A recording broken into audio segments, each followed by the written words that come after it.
নমস্কার, রিশার রান্নাঘরের আরও একটা নতুন পর্বে সবাইকে আবারও অনেক স্বাগত। আজকে শেয়ার করব আলু পটল দিয়ে মাছের তরকারি। ঝোলও না আবার ঝালও না, খেতে হয় কিন্তু অপূর্ব। গরম গরম ভাতের সাথে এই আলু পটল দিয়ে মাছের তরকারিটা একবার বাড়িতে ট্রাই করে দেখতে পারেন।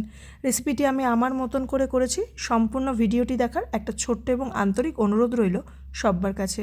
তো সবার প্রথমেই আমি এখানে রুই মাছের পেটি আর গাদা নিয়ে নিয়েছি। মিক্স করে সামান্য লবণ আর হলুদ দিয়ে খুব ভালো করে মাখিয়ে নেব।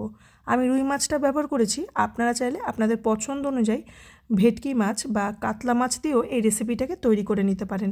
মাছে লবণ হলুদ মাখানো হয়ে গেছে, এবার এটাকে আমি সাইডে রেখে দিচ্ছি। বেশ খানিকটা সর্ষের তেল খুব ভালো করে গরম করে নিয়েছি। এবারে আমি মাছগুলোকে ভাজতে দিয়ে দেবো। মাছগুলো যেমনভাবে ভাজে হাই ফ্লেমে একটু ভালো করে লাল করে সময় নিয়ে ভেজে নেব। তো এই পর্যায়ে দেখুন মাছগুলো ভাজা হয়ে গেছে, মাছগুলোকে আমি তুলে সাইডে রেখে দিচ্ছি। যেহেতু আমি আলু পটল দিয়ে মাছটা তৈরি করছি তাই কোনোটাই অপশনাল নয়। এবার আলুটাকে আমি লম্বা লম্বা করে কেটে নিয়েছি। আলুটাকে একটু ভালো করে ভেজে নেব, কোনো রকম কালার আনার দরকার নেই, আর লবণ বা হলুদও এর মধ্যে অ্যাড করার দরকার নেই। একটু গ্যাসের ফ্লেমটা হাইয়ে রেখে আলুগুলোকে হালকা করে ভেজে তুলে নেব। আমি মাছের পটলগুলো একটু করে খোসা রেখে একটু করে খোসা ছাড়িয়ে এভাবে তেরচা করে কেটে নিয়েছি। এবারে আমি পটলগুলোকেও ওই তেলে ভাজতে দিয়ে দেবো। গ্যাসের ফ্লেমটা মিডিয়াম টু হাই রেখে একটুখানি পটলগুলোকে ভেজে নেবো। এখানেও কোনো রকম লবণ হলুদ দেওয়ার দরকার নেই। তো পটলগুলো ভাজা হতে হতে কিছু মশলার প্রিপারেশন করে নিই। এখানে আমি একটা মিক্সিং জার নিয়ে নিয়েছি, তার মধ্যে অ্যাড করে দিচ্ছি 1 টেবিল চামচ গোটা ধনে আর 1 চা চামচ গোটা জিরে। খুব ভালো করে এটার একটা পেস্ট আগে অল্প জল দিয়ে তৈরি করে নেবো। পেস্টটা তৈরি হয়ে গেছে। এবারে এর মধ্যে অ্যাড করে দিচ্ছি একটু আদা আর কাঁচা লঙ্কা। আপনারা চাইলে একটু রসুনও অ্যাড করতে পারেন, তবে আমি এখানে অ্যাড করিনি। এই দেখুন পেস্টটা রেডি হয়ে গেছে। তো আমি এই পেস্টটাকে অন্য একটা পাত্রে ঢেলে নিয়েছি। এবারে সেম মিক্সিং জারের মধ্যে অ্যাড করে দিচ্ছি 2টো টমেটো আর 1 টেবিল চামচ মতো মগজের দানা। এটারও খুব ভালো করে একটা পেস্ট তৈরি করে নেব। ভীষণই টেস্টি হয় খেতে পটল আর আলুর এইভাবে মাছের তরকারিটা। তো এই দেখুন পটলটাও বেশ ভালো করে ভাজা হয়ে গেছে। তেলটা কমাবেন না, চেষ্টা করবেন একটু এই তেলটা রাখার, না হলে মাছের তরকারিটা টেস্ট হবে না। তো এখানে আমি গোটা গরম মশলা ফোড়ন দিয়ে দিয়েছি। ফোড়ন দেওয়ার পর এখানে বেশ খানিকটা পেঁয়াজ কুচি ভাজতে দিয়ে দিয়েছি। পেঁয়াজটা আমি একটু ছোট ছোট টুকরো করে কেটে নিয়েছি।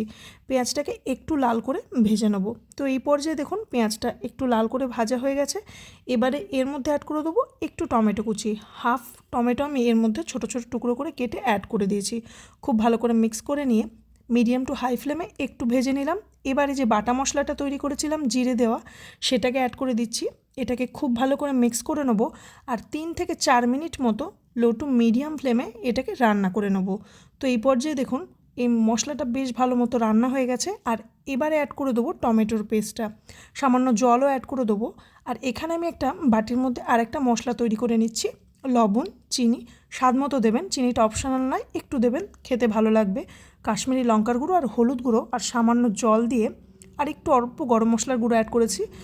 একটা ভালো করে পেস্ট তৈরি করে নেবো। আপনারা চাইলে শুকনো লঙ্কার গুঁড়োটাকেও এই পেস্টে অ্যাড করতে পারেন।